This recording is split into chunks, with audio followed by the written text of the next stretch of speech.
Genesis chapter 38, New American Standard Version. And it came about at that time that Judah departed from his brothers and visited a certain Adullamite, whose name was Hira. Judah saw there was a daughter of a certain Canaanite, whose name was Shua, and he took her as a wife and had relations with her. And she conceived and gave birth to a son and named him Then she conceived again and gave birth to a son, and she named him Onan. She gave birth to yet another son and named him Shelah. And it was at Chezib that she gave birth to him.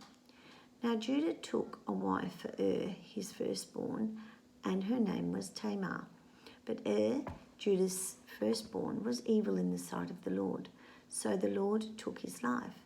Then Judah, son of Onan, said to Onan, "Have relations with your brother's wife and perform your duty as a brother-in-law to her and raise up a child for your brother." Now Onan knew that the child would not be his, so when he had relations with his brother's wife, he wasted his seed on the ground so that he would not give a child to his brother.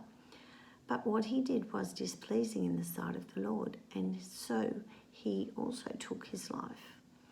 Then Judah said to his daughter-in-law Tamar, "Remain a widow in your father's house until my son Shelah grows up." For he thought, "I am afraid that he too may die like his brothers." So Tamar went and lived at her father's house. Now after a considerable time, Shua's daughter, the wife of Judah, died. And when the time of mourning was ended, Judah went up to his sheep shearers at Timnah, he and his friend Hira the Adullamite. And Tamar was told, "Behold, your father-in-law is going up to Timnah to shear his sheep." So she removed her widow's garment and covered herself with a veil and wrapped herself and sat in the gateway of Elim, which is on the road to Timnah. For she saw that Shelah had grown up, and she had not been given to him as a wife. When Judah saw her, he assumed she was a prostitute, for she had herself covered with her face. So he turned aside to her by the road and said, "Here now, let me have relations with you," for he did not know that she was his daughter-in-law. And when she said, "What will you give me that you may have relations with me?" And he said, "Therefore, I will send you a young goat from the flock." She then said, "Will you give a pledge until you send it?" And he said, "What pledge shall I give?" And she said, "Your seal and your cord and your staff that is in your hand." So he gave them to her and had relations with her, and she conceived by him. Then she got up and departed and removed her veil and put on her widow's garment.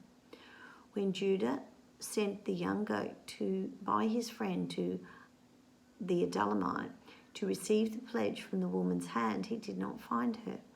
He asked the people of her place, saying, "Where is the temple prostitute who was by the road of Enaim?" But they said, "There has been no temple prostitute here." So he returned to Judah and said, "I did not find her." And furthermore, the people of the place said, "There has been no temple prostitute here." Then Judah said, "Let her keep them, otherwise we will become a laughingstock. After all, I sent this young goat, but you do not find her." Now it was about 3 months later that Judah was informed, "Your daughter-in-law Tamar has prostituted herself, and behold, she is now pregnant by prostitution." Then Judah said, "Bring her out and have her burned." It was while she was being brought out that she sent word to her father-in-law, saying, "I am pregnant by the man to whom these things belong." She also said, "Please examine and see whose signet ring and cords and staff these are."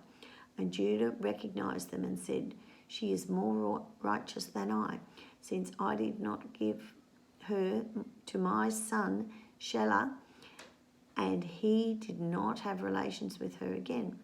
It came about at that time she was giving birth, but behold, there was twins in her womb. Moreover, it took place while she was giving birth that only one baby put out a hand, and the midwife took and tied a scarf thread on the hand, saying, "This one came out first." But it came about as he drew back his hand that, behold, his brother came out. Then she said, "What a breach you have made for yourself." So his name was Perez. Afterwards, his brother came out, who had the scarlet thread on his hand, and his name was Zerah.